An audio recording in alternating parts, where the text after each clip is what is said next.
Salut les amis, bienvenue sur la chaîne. Dans cette nouvelle vidéo, je vais vous partager le sens ésotérique d'une des paroles de Jésus, qui était une parabole, où il dit « Laisse les morts enterrer les morts ». Ce jour-là, Jésus enseignait dans la rue, et il y avait beaucoup de gens autour de lui, il y avait une grande foule. Alors au bout d'un moment, Jésus décide de partir. Là, il y a un premier disciple qui vient et qui lui dit « Maître, je te suivrai où que tu ailles ».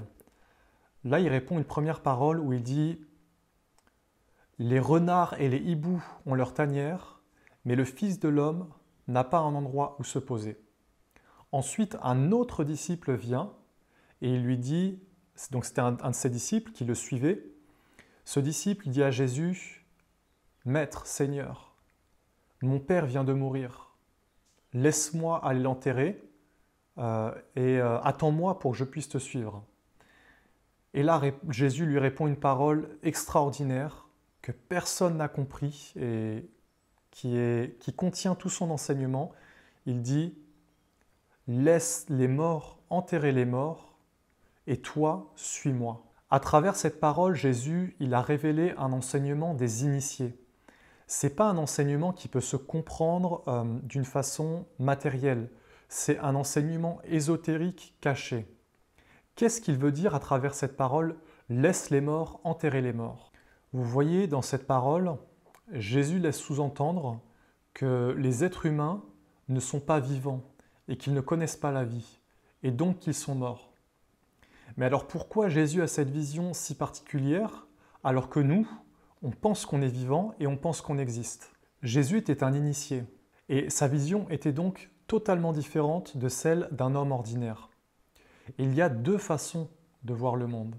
Il y a la première façon qui est la façon normale, la façon des hommes normaux qui ne sont pas initiés, et il y a l'œil et la vision des initiés, de ceux qui ont été initiés à la sagesse des mystères et qui voient le monde avec l'œil de leur âme et avec l'œil de l'esprit, avec l'œil de Dieu.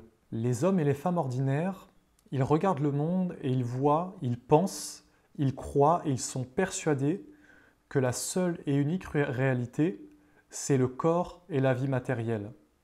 Et lorsqu'ils vivent, lorsqu'ils existent avec un corps, ils se disent « je suis vivant, j'existe ». Les initiés, ils regardent le monde avec l'œil de leur âme, avec l'œil de la lumière, l'œil de l'esprit. Et qu'est-ce qu'ils voient? Ils voient que l'homme a un corps, que l'homme a des pensées, des sentiments et des désirs, et que tout ça, toutes ces pensées, ces sentiments sont uniquement dans le but de satisfaire les besoins du corps et de la vie mortelle. Ensuite, un initié comme Jésus, il regarde plus loin et il voit que l'homme, l'être humain, est à la base une âme et un esprit divin, un esprit éternel et immortel. Mais ce qu'il voit, c'est que l'homme ne vit pas avec son âme. Donc, il est mort à une vie spirituelle, à une vie plus grande. Il est mort à son âme et à son être authentique. Il vit en tant que corps, il vit en tant qu'être mortel, en tant que personnalité mortelle, mais il ne vit pas en tant qu'âme et en tant que divinité, en tant qu'être divin, qu'être dans la lumière. Alors c'est pour ça qu'un maître comme Jésus, quand il regarde le monde, il dit que les hommes sont morts. Il le voit, pour lui c'est une évidence, les hommes sont morts. Ils ne sont pas éveillés à la vraie vie, à la vie véritable qui, elle, est immortelle. Ils sont enfermés dans une vie mortelle et leur vie se limite à la naissance et à la mort. Et au-delà de la mort, il n'y a rien pour eux. La mort, c'est la forme, c'est de vivre uniquement pour le côté matériel, pour le côté physique. C'est de vivre uniquement pour la satisfaction des besoins terrestres et pour le corps mortel. La vie, c'est d'éveiller ce qui est plus grand que le corps et plus grand que la mort. Parce que la mort, ça peut être aussi d'être dans des philosophies, d'être dans des croyances qui sont fausses, qui ne sont pas fondées sur la vérité. La vie, elle est immortelle, elle est éternelle. Pour éveiller la vie à l'intérieur de soi, il faut éveiller des pensées qui sont plus grandes que la mort. Il faut éveiller des pensées de lumière, des pensées de sagesse. Et il faut retisser un lien avec la partie immortelle, avec la partie éternelle que l'on a appelée l'âme et l'esprit, l'être véritable immortel. Cette parole de Jésus où il dit « laisse les morts enterrer les morts », elle est totalement vraie. Parce que le disciple qui veut enterrer son père, il est mort, il n'est pas éveillé à une vie supérieure, il n'est pas éveillé à la vie divine. La mort, c'est d'avoir consacré toute sa vie au côté matériel. Aujourd'hui, regardez le monde.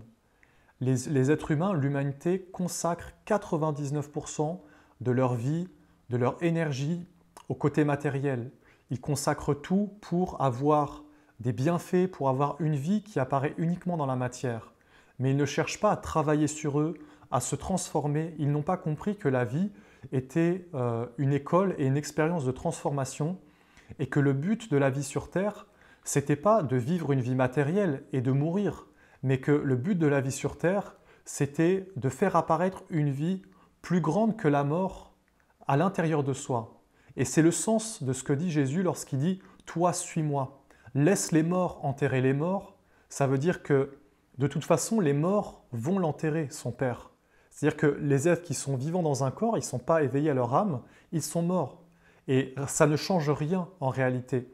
Toi, suis-moi, suis la vie, parce que Jésus portait les paroles de la vie. Il portait des paroles d'un monde supérieur. Et il était quelque part un guide, un être qui pouvait conduire d'autres êtres vers les mondes supérieurs.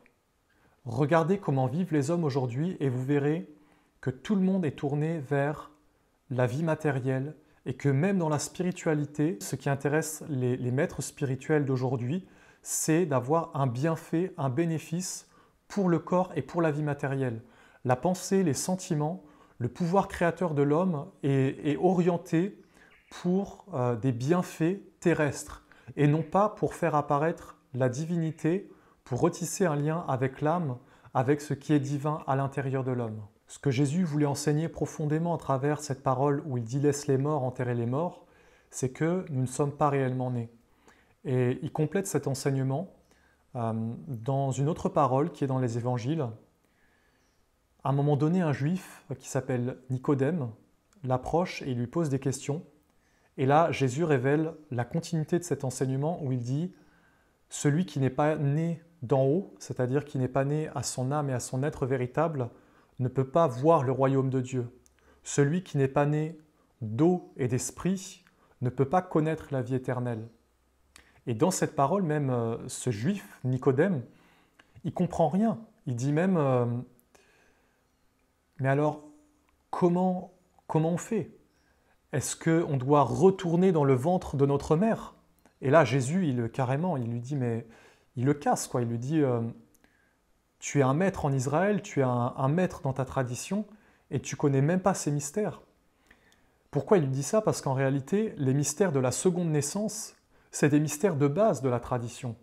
C'est des mystères de base qui étaient connus chez les Égyptiens, qui étaient connus de Moïse, qui étaient connus de l'Inde, qui étaient connus de toutes les anciennes traditions. C'est un savoir et une connaissance qui bien sûr, s'étaient perdus à cette époque. Et alors aujourd'hui, dans notre époque, c'est encore pire. On a quasiment totalement perdu ce savoir et cette connaissance de la deuxième naissance. Mais il a enseigné ce savoir.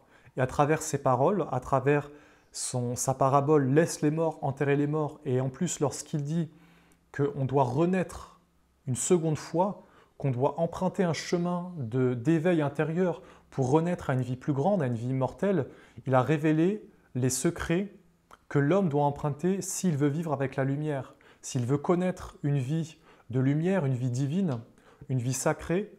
L'homme doit être initié au mystère et il doit mourir à sa personnalité mortelle et renaître à ce qui est divin, à ce qui est immortel. Ce que Jésus n'a pas dit d'une façon ouverte, c'est que pour renaître à une vie plus grande, il fallait se constituer un corps et il fallait travailler sur soi, être initié et se transformer totalement pour faire apparaître dans sa vie un corps d'immortalité. C'est l'enseignement sacré qui était transmis dans les temples et c'est aussi pour cette raison qu'il n'a pas révélé, il ne l'a pas révélé ouvertement parce qu'il ne voulait pas que les inconscients, les ignorants aient accès à cet enseignement. Il voulait juste que les initiés, que ceux qui étaient préparés et qui avaient des oreilles pour entendre, puissent l'entendre et le mettre en pratique.